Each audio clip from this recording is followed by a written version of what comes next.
तो दोस्तों, आज हम बात करने वाले हैं एक ऐसे जंगल के बारे में जहाँ कोई जाता तो है मगर वापस कभी लौट कर नहीं आता। और इस जंगल को सुसाइड फॉरेस्ट के नाम से भी जाना जाता है, जो कि स्थित है जापान में माउंट फूजी के आसपास।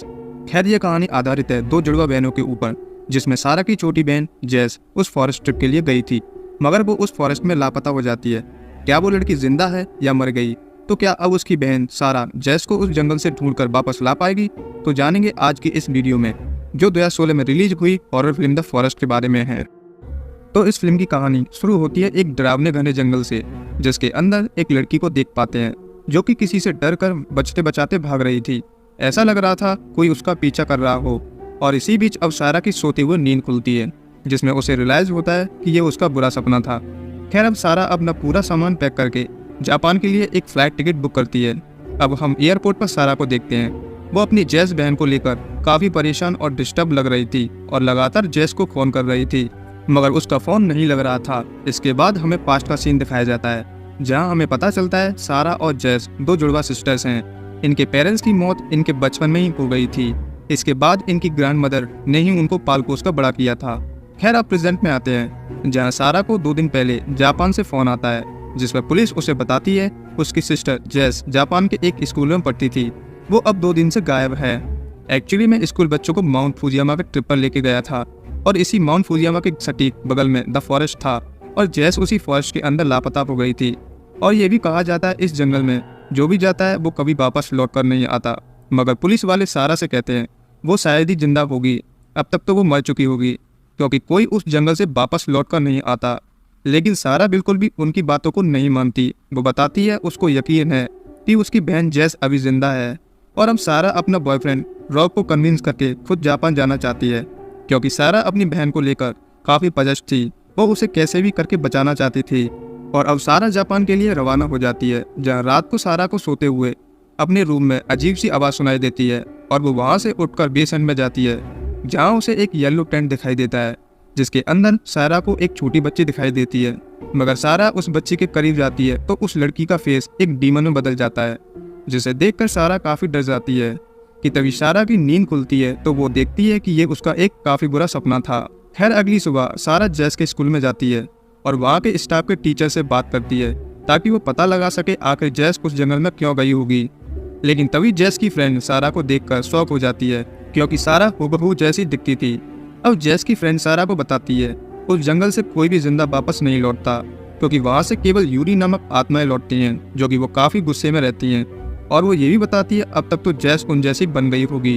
ये सारी बातें सुनकर सारा काफ़ी परेशान हो जाती है, और अब सारा वहाँ से आकर उस जंगल के बारे में इंटरनेट पर रिसर्च करती है, तो उसे पता चलता है उस जंगल में काफ़ी मौत हो गई हैं। तो अगले दिन सारा उस फॉरेस्ट के लिए रवाना हो जाती है, और वहाँ पहुँचते ही उसे जंगल के बाहर एक होटल दिखाई पड़ता है, और उस होटल के अंदर जाकर सारा रिसेप्शनिस्ट से अपनी बहन के बारे में पूछती है, जहाँ रिसेप्शनिस्ट सारा को होटल के एक रूम के अंदर लेकर आती है, जहाँ उन्हें आज ही एक यंग लड़की की डेड बॉडी मिली थी।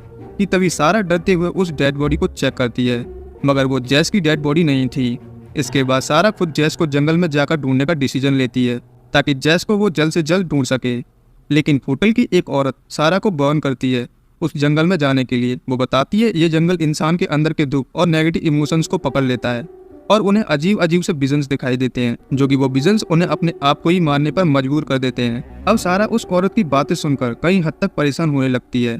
खैर, अब सारा को उसी होटल में देखते हैं, जहाँ उसे एडन नाम का एक जर्नलिस्ट मिलता है, और तभी वो सारा से उसकी बहन जैस के बारे में पूछता है, जिस पर सारा उसे उस जंगल के बारे में बताती है कि उसकी बहन जैस जंगल में कहीं लापता हो गई है। एडन बताता है वो अपने दोस्त मीचे के साथ कई बार जंगल में जा चुका है, अगर सारा चाहे तो वो उसके साथ चल सकता है, क्योंकि मीची एक वॉचर था। वो उन लोगों को जंगल में ढूंढने जाता है जो लोग अपने आप को खत्म करने के इरादे से अंदर गए हों।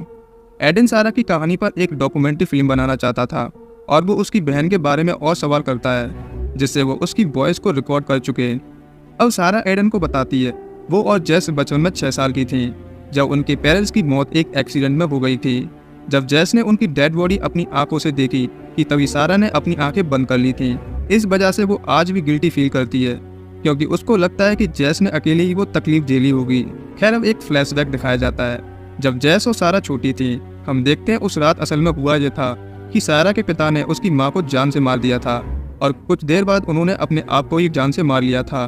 और ये सारा इंसिडेंट जेस ने अपने कैमरे में रिकॉर्ड कर लिया था, लेकिन सारा एडन को ये वाली बातें नहीं बताती। खैर अगले ही दिन सारा, मीची और एडन तैयारी करके उस जंगल में निकलने वाले थे कि तभी मीची सारा को नोटिस करके बताता है वो अंदर से काफी दुखी है और डिस्टर्ब है। उसे उस जंगल में ऐसी हालत में नहीं जाना चाहिए, क्योंकि इस जंगल के अंदर आपका जो दुख और तकलीफ होता है वो और बढ़ जाएगा, क्योंकि वो जंगल इसी चीज को बढ़ावा देता है। लेकिन तभी सारा मीची को कहती है डोंट वरी, चिंता करने की कोई बात नहीं है, वो अपने आप को संभाल लेगी। ये कहकर वो लोग उस जंगल के अंदर आगे बढ़ने की कोशिश करते हैं कि तभी इन लोगों को जंगल के अंदर कई डेड बॉडीज दिखाई देती हैं। वो डेड बॉडीज उन लोगों की थी जिन्होंने अपने आप को मार लिया था। कि तभी मीची उन लोगों को बताता है कि अब तक जेस जिंदा नहीं बची होगी, और वो सारा से ये भी कहता है उसे कुछ भी दिखाई दे वो उसका एलोसिनेशन विच मीन्स भ्रम होगा और उसे उन चीज़ों पर ध्यान नहीं देना चाहिए। खैर अब आगे चलने के बाद उन्हें एक येलो टेंट दिखाई देता है, और वो टेंट और कोई नहीं बल्कि वही टेंट था जो सारा के सपनों में दिखाई दिया था। और अब सारा उसे देखकर काफ़ी खुश हो जाती है और बताती है ये टेंट जेस का है, और टेंट के अंदर जेस का सामान भी रखा था, जिसे देखकर सारा कहती है जेस अभी भी जिंदा है। और अब रात भी हो जाती है, जहाँ मीची और एडन सारा से कहते हैं यहाँ हमें एक लेटर छोड़ देना चाहिए, क्योंकि रात में रुकना यहाँ खतरे से खाली नहीं है। लेकिन सारा जिद्दी थी, वो अपनी सिस्टर को छोड़कर जाना नहीं चाहती थी, और अब सारा एडन वहीं रुकने का फैसला करते हैं। और वो रात को बात कर रहे होते हैं कि तभी एडन सारा से पूछ लेता है कि वो इतना श्योर कैसे है कि जेस अभी जिंदा है। वो बताती है कि हम दोनों जुड़वा हैं, जिससे कि हम दोनों में से किसी एक को कुछ भी हो जाए दूसरे को अपने आप महसूस हो जाता है। वो तकलीफ में है, इसीलिए उसे पता है कि जेस अभी जिंदा है। खैर अब मिडनाइट का सीन देखते हैं, जहाँ सारा को पास की झाड़ियों में से कुछ आवाज़ें सुनाई देती हैं, जिस पर वो वहाँ की झाड़ियों में चेक करने जाती है कि तभी उसे एक स्कूल ड्रेस में यंग लड़की दिखाई देती है, जिसका नाम होशिका होता है। होशिका सारा से कहती है तुम्हारी बहन जेस ने एडन से दूर रहने को कहा है। वो बताती है एडन पर भरोसा मत करना तुम, वो एक क्लेवर पर्सन है। कि तभी एडन सारा को ढूंढते वहाँ पहुँच जाता है कि तभी वो लड़की अचानक से वहाँ से गायब हो जाती है। लेकिन सारा को एडन पर शक हो गया था, वो उसे होशिका के बारे में कुछ भी नहीं बताती है। यार अगली सुबह एडन सारा से कहता है हमें जंगल से बाहर जाकर मदद बुलानी चाहिए ताकि जेस को ढूंढने के लिए एक सर्च टीम तैयार की जा सके। कि तभी एडन सारा को लेकर निकलता है। वो दोनों एक रिवर को चलने के लिए फॉलो करते हैं, लेकिन तभी सारा को एडन पर शक होने लगता है। वो सोचती है कि वो मुझे जंगल के अंदर ले जाकर मार तो नहीं देगा, क्या वो जेस से भी मिल चुका है, जिस पर वो उससे मना कर देता है। वो अब एडन का फ़ोन चेक करती है तो उसे फ़ोन में जेस की एक फ़ोटो नज़र आती है। ये देखकर सारा काफ़ी शॉक हो जाती है और फिर एडन से जेस के बारे में पूछती है, लेकिन एडन उसे पूरी तरह समझाने की कोशिश करता है, मगर सारा वहाँ से भाग जाती है और भागते भागते जंगल के काफ़ी अंदर तक आ जाती है।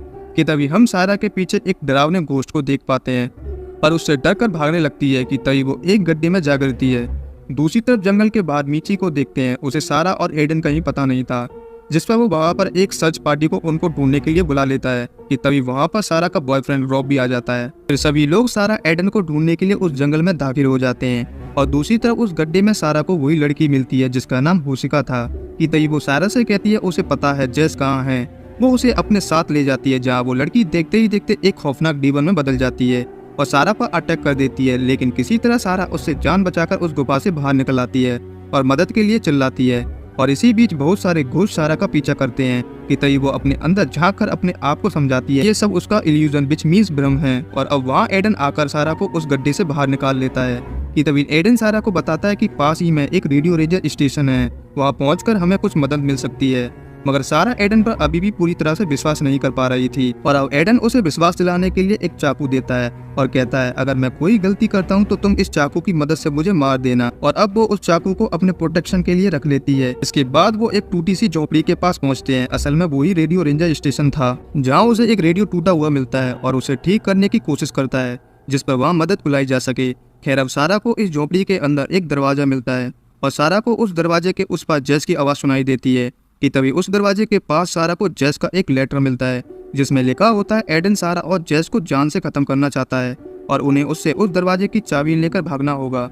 ये सब सुनकर सारा को गुस्सा आने लगता है। कि तभी एडन पर चाकू से अटैक कर देती है। वो उससे उस घर की चाबी मांगती है और एडन उसे संभालने की कोशिश करता है। कि तभी सारा गुस्से में आकर एडन को मौत के घाट उतार देती है। दूसरी तरफ वो दरवाजा भी खुल जाता है और उसके अंदर कोई भी मौजूद नहीं था। अब सारा को समझ आने लगता है कि वो लेटर और वो आवाज़ सब उसका इल्यूजन था, यानी कि असल में ऐसा कुछ घटित ही नहीं हुआ था, वो सब कुछ उसका भ्रम था। खैर इसके बाद सारा उस दरवाजे के पास जाती है जहाँ वही बचपन का सीन दिखाई देता है जब सारा के फादर ने उसकी माँ को मार डाला था और जेस ने ये सब होते हुए अपनी आंखों से देखा था। फिर सारा जेस की आंखों को बंद करके उसे बचाती है और तभी सारा के फादर की डेड बॉडी उठ खड़ी होती है और सारा को अपनी तरफ खींचने की कोशिश करती है, लेकिन सारा उसी चाकू से उनका हाथ काट देती है और वहां से बाहर भागने की कोशिश करती है और वो जेस को आवाज लगाकर इधर उधर भागने की कोशिश करती है। और अब पहली बार हम जेस को देखते हैं, वो काफी डरी हुई थी और उसे अपनी सिस्टर सारा की आवाज सुनाई देती है कि तभी जेस के सामने सारा आ जाती है और जेस सारा को देखकर डर जाती है और वहां से भागने लगती है कि तभी सारा उसका पीछा करने लगती है कि वहाँ हुसिका सारा के सामने आ खड़ी होती है कि तभी हुसिका सारा के कटे हाथ की तरफ इशारा करती है।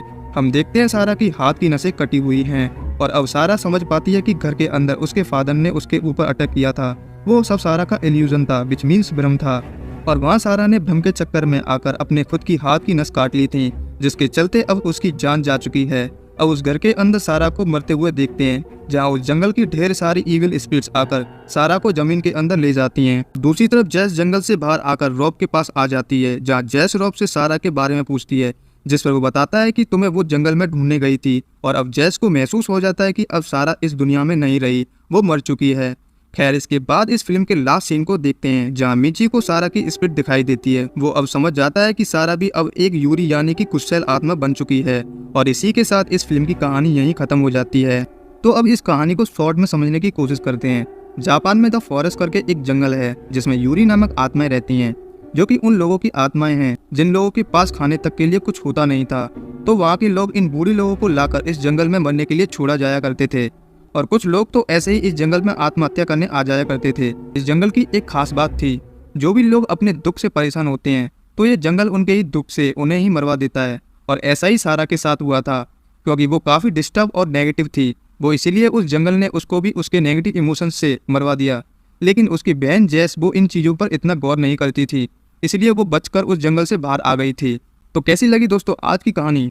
आई श्योर आप लोगों को मेरा एक्सप्लेनेशन अच्छा लगा होगा, ऑब्वियसली अच्छा ही लगा होगा। तो दोस्तों फिर मिलते हैं एक नई कहानी के साथ, तब तक के लिए आप चैनल को जरूर सब्सक्राइब कीजिएगा। Thank you so much.